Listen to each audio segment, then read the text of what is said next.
Okay. Okay, Jesus, let's start. Go ahead. All right. Give me one moment. I'm going to share my presentation. Of course.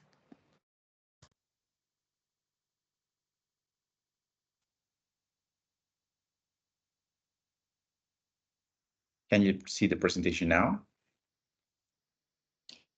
Yes, I can say it. All right. Okay. Well, first, good afternoon, teacher Laura Catalina. Good afternoon, mates Paula, Isabel, and Javier. My name is Jesus Augusto Prada. I'm a student of Bachelor of Arts, Foreign Language with emphasis on English from Universidad Nacional Abierta y a Distancia. This is a mini webinar about bilingualism pedagogical strategy for a specific purpose. In this case, a command and control course, right? Okay, so this is the agenda for the mini webinar. We're going to start with an introduction. First, after that, we're going to talk about the first class of this course, and we're going to talk about collaborative work. After that, individual work, and then class activities, some ideas for class activities, and finally the assessment and feedback. Right. So let's start with the introduction. As I said before, these are some strategies and activities that lead a command and control class belonging to a business administration program whose curriculum was designed to teach its topics in a second language. And the purpose of this course is basically to introduce students to the world of business and the way in which certain strategies are used to manage a company and also have the basis to know the control process within them, right? So likewise, the aim of the aim of this course is to get the students involved in the administrative environment through case studies in which students attend some local companies and in their city and investigate, interview the managers, the people in charge of control, and some other collaborators, and ask questions about the process of the company. How is it carried out? What kind of problems they find while working, and what they do to face them and to improve or to solve them, right? So now the plus of this course is to go a little beyond the exercise that students normally do each semester, but it is about being able to complement this learning through a second language, and thus get to know that work environment not only in a national context but in an international context, in order to get the students to expand their knowledge beyond the borders, right? So let's continue with the next slide. So here, well, what to do in a first command and control class. So a class where students may be frightened waiting for a teacher who is going to guide a course which is going to be taught in a second language, and that they somehow don't know or don't have the enough English level to follow the information of instructions from the teacher. So it's a little frightening to help to them. So as in any other class, regardless of the language in which it is taught, the teacher's attitude is very, very important. Being trustworthy with their students, with his or her students, and arriving in a classroom and showing a pleasant face and a smile on his face or her face. This is the first impression that teachers should leave on their students. So another important strategy that teachers must consider is to propose an ice-breaking activity between the students and the teacher. It can be through a simple introduction in English of each of the students, or I don't know, of course, giving the teacher's example of the teacher's example is important, of course, first.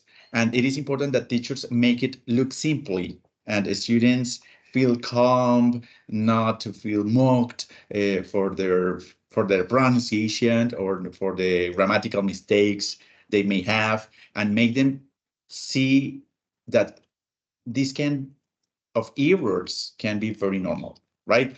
And once this activity has broken the ice among them, teachers should explain in a very simple way the methodology of the course.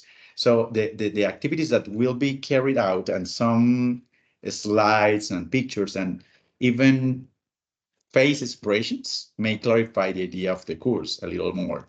And finally, to finish the class and start with the theme of the course, the teachers could respond a collaborative game in which students feel safe in this first exercise. And this game can consist of phrases or ideas related to the concept of command control. For example, a hangman game will be a good exercise in which students also try to remember the English alphabet, right?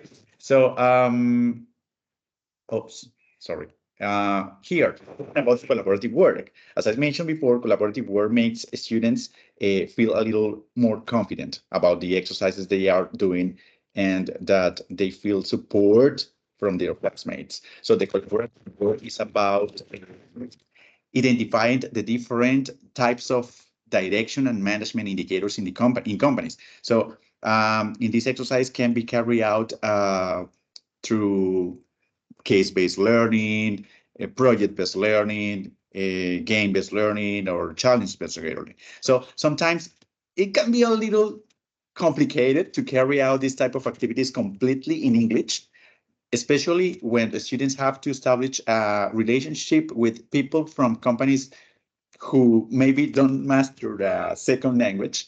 So in this case, teachers could give students the chance to carry out this type of interviews in Spanish, but the reports and analysis can be delivered in English. So um, sometimes some activities can also be designed for the students to work individually and in some way, infographics, concept maps, flowcharts, mental maps, I don't know, can make students start learning vocabulary related to the command and control course in a simpler way. So this is a technique to make students construct their own ideas and knowledge, right? And okay, of how teachers can make a class a little more dynamic and active for the students. For example, teachers can play a video, even in Spanish, about the exploration of a topic through a concept map, through images or some ideas captured in an infographic. So you can find them in YouTube, for example, for instance. So there are a lot. And from this information and with the help of scaffolding proposed by teachers, by the way, this scaffolding can be, I don't know, words or phrases in English.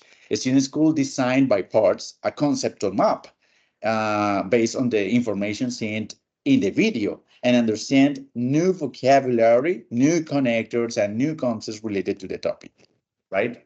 And here, this is a result of their collaborative work. And this is an scaffolding that I was talking about.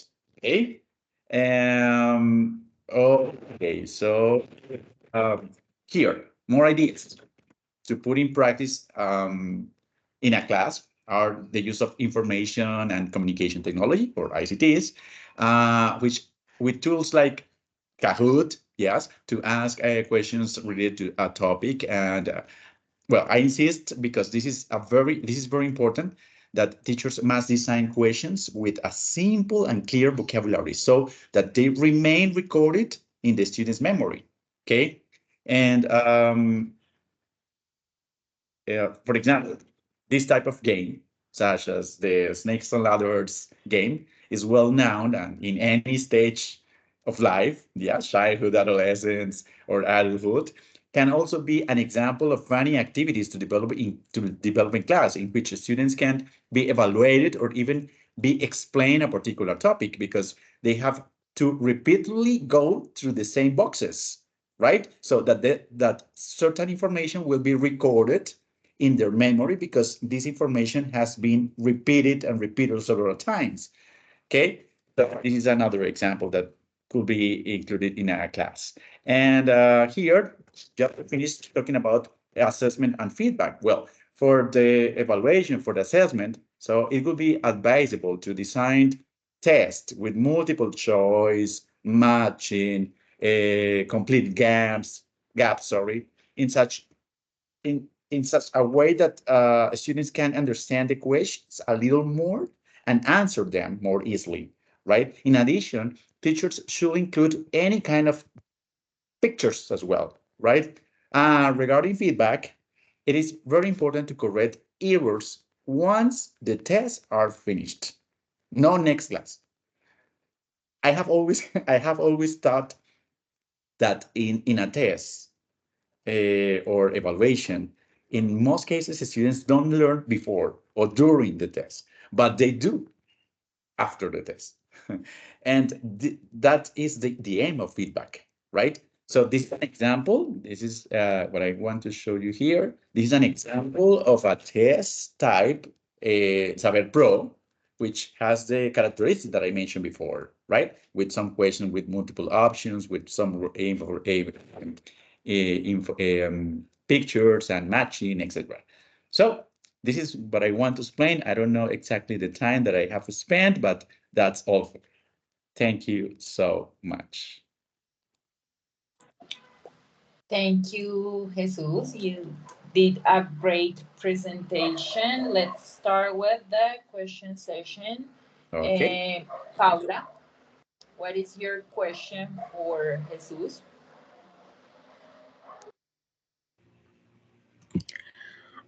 I think that was a little interesting, the point of view about that give the feedback at the end of the test. And why? Why is just at the end? For me, well, maybe your point of view is from a university, but my point of view is like a teacher from a school. So if I have or I give them the feedback, maybe tomorrow, the next course, they say, I know what is the answer for the 10 questions. And, you screwed all your work. So in this way of the road, what can I do? Well, my point is that it's because when you finish the test, and I mean, in the role of a student, in that moment, I have my information a little fresh, right? And maybe I don't know the correct answers, and I didn't study very well for the test. But in that moment is when I realize about the mistake that maybe I made. So in that moment, I can understand the the the the real information of what I want to learn. Yes, and this is why I prefer to choose the end of the test and not maybe and no maybe the next day or the next class. So I prefer to do that, and I think that sometimes they have said, "Oh yeah, you're right because I said this because I wrote this." But some moments before, some just minutes before. And this is what when I say that they learn after that is.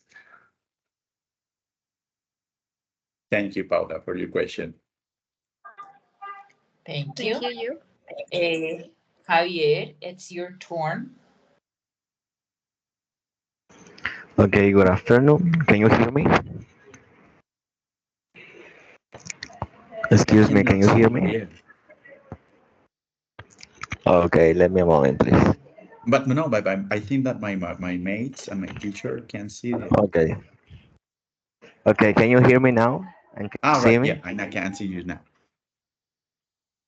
Well, my answer. I think that my question is not complex because I think that your sustentation, composition, exposition, I don't know how to say that, it's so complete. But well, I want to agree something that is important. Well, in your case, you say that it's better put in practice the assessment after an evaluation, after content. And well, I think that if you evaluate the content just at the end of the class, Do you? Okay, let me think. Okay, Do that's you okay. evaluate the content during the development of the class, or what type of strategies do you use to evaluate the process of the class? Okay.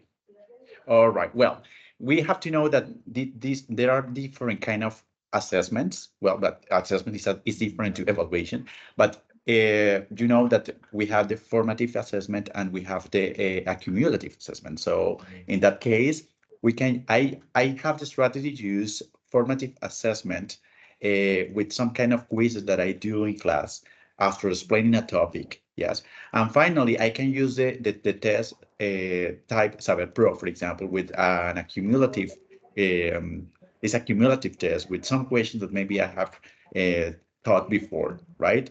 But in that case, that's where I use the accumulative assessment or the Summative.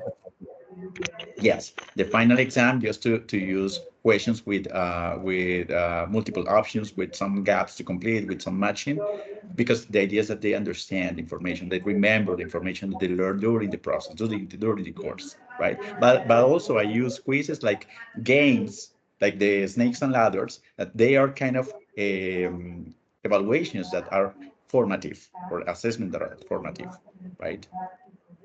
And they have fun with them. Okay. Okay, thank you for your Okay. question. Okay, thank you. Jesus, can you remind me the title of your webinar, please? Bilingualism The and, title, yeah, the title.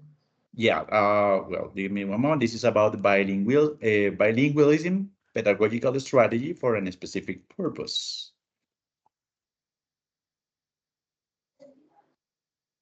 Command and control course.